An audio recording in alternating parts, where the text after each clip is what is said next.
الله من يحب أحدكم أن يأكل لحم أخيه ميتا فكرهتموه الله فرمائن তোমরা মদিনা কেউ আসেনি যে পছন্দ করে তার মরা ভাইয়ের দুধ খাওয়া فكرهتموه الله আবার জানাইয়া দিলা যে তোমরা এটারে অপছন্দ করো মরা ভাইয়ের দুধ খাওয়া পছন্দ করেনি আসলে আমরা না এগুলো পছন্দ করি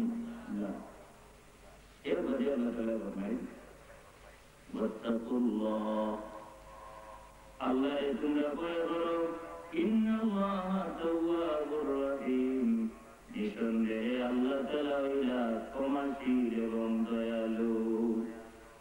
আল্লাহ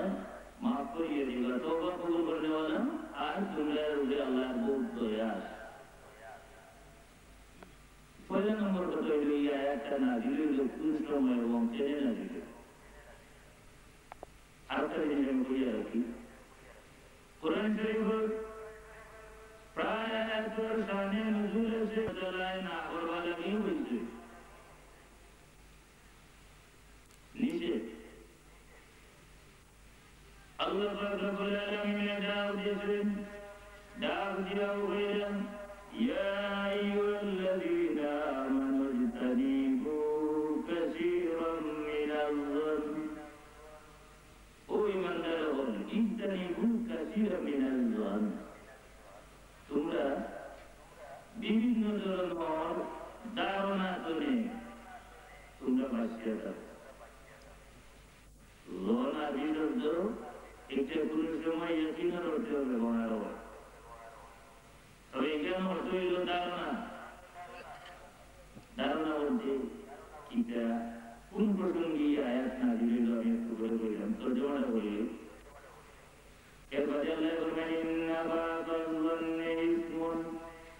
তোমরা কোন কোন ধারণা গুনাহ এরপরে আমার আল্লাহ না বলেন ওয়ালা তাজাসসু তোমরা গুপ্তচর বৃত্তি করিও না বিয়ান্নাগিরি করিও না মানে ফাঁক লইও না ফাঁক লইনা দিয়ে আমরা দেখো পুরো বৃত্তি কিটা মাথামাতিও এবার দেখছে ফাঁক লইয়া বলি উনি নিজে জানাইছে ফাঁক লইয়া বলি এটা আল্লাহ নিজে বলে দুই নম্বর দিতে তিন নম্বরটা আল্লাহ তাআলা বলেন ওয়ালা ইয়াগতাব বা'দুকুম বা'দা তোমরা এক মুসলমান আর মুসলমান গীবত করিও না অসৎকাতে তার নিন্দা করিও না তার সমালোচনা করিও না ওটা হইল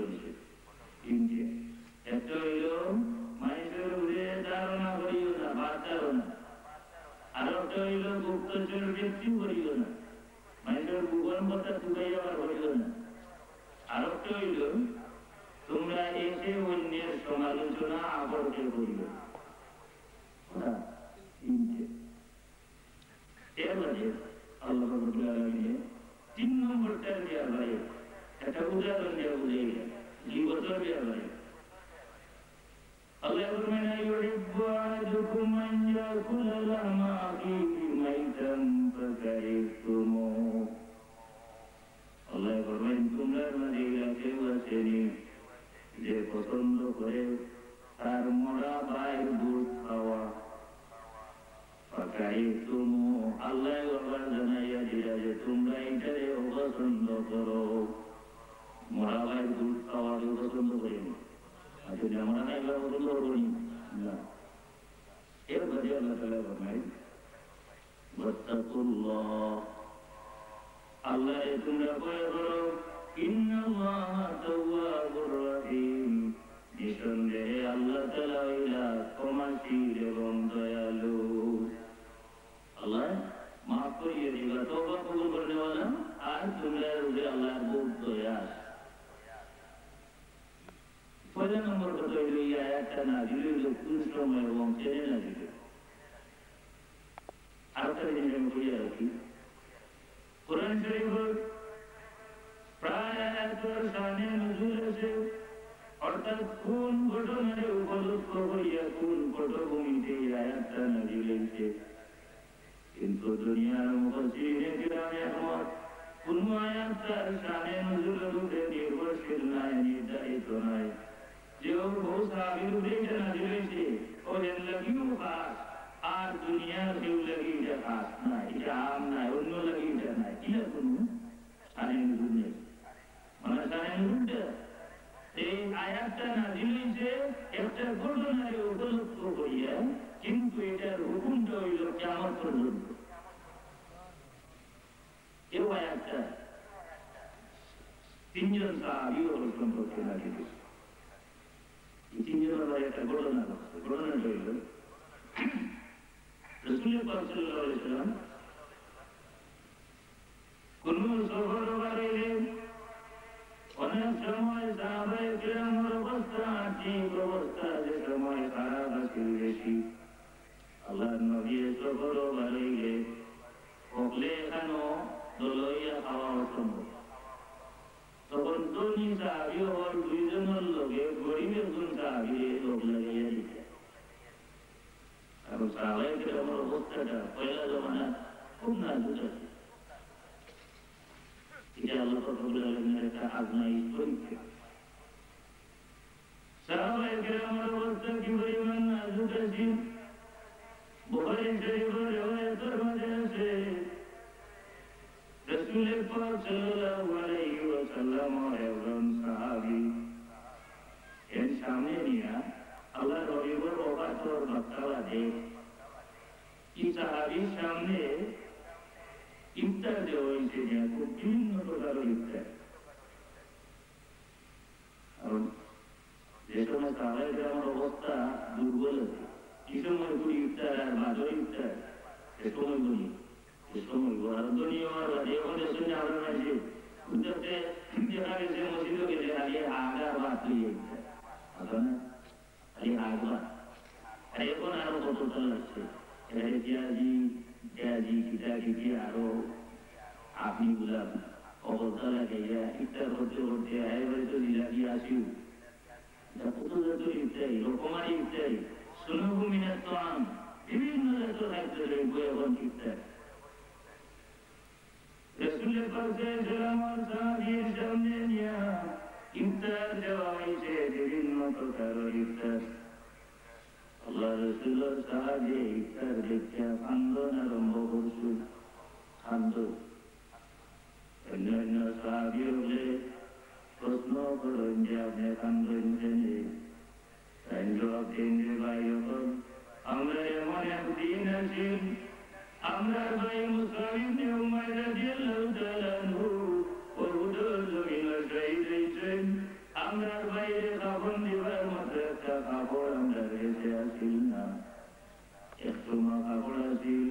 এই কাপড় তুমি আল্লাহ রবিবার দরবার লইয়া গেছি, আল্লাহ রবিবার দরবার গিয়া হয়েছি ইয়া রাসূলুল্লাহ, মুসাফির উমাইর শরীরের মাঝে কাপড় লাগাইলে আমরা যদি সামনের দিকে টানি পিছন দিয়ে বুদ্ধি যায়, আবার পিছন দিকে টানলে টানোর সামন দিয়ে বুদ্ধি যায়। এখন ইত্যাদি আমরা কিভাবে কাপড় দিই, তোমরা সামন দিক টেনে মুখ ঘুরিয়ে দেও, আর পিছন দিক তোমরা ইঁদুরের গাছ দিয়ে ঘুরিয়ে দেও। বুঝিয়ে দিল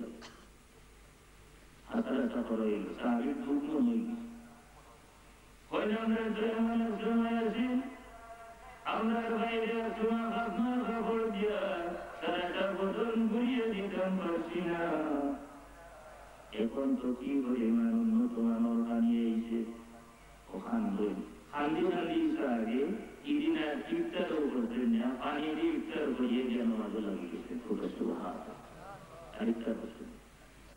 এখন এই অবস্থা সাহাবায়ে কেরামের, তো রাসূল কাছে ইসলামে দুইজন ধনী সাহাবী লোকে একজন গরিব সাহাবীর জুড়ি লেগে দিতে ইমান আনার আগে রাসূল পাক সাল্লাল্লাহু আলাইহি ওয়াসাল্লামের কাছে কাইন যে অত কষ্ট হইয়া এটা বিক্রি হইয়া কত বিক্রি হইয়া ইসু দুদিন পাশে ইসলামের কাছে ঘটনা সারা চলিয়ে এলো। তখন বুঝলো বড় আগ্রহী সম্মান বাসীরা দিলেন তাহলে ঘটনা কোনটা, যখন বুঝলে তো ভারত ফার্সি ভাষা বুঝুন না, ফার্সি ভাষা বুঝুন না বুঝলি তো আরবি, আর সলমান বাসীরা দিলেন তাহলে ফার্সি ভাষা, যখন তো বড় সমস্যা।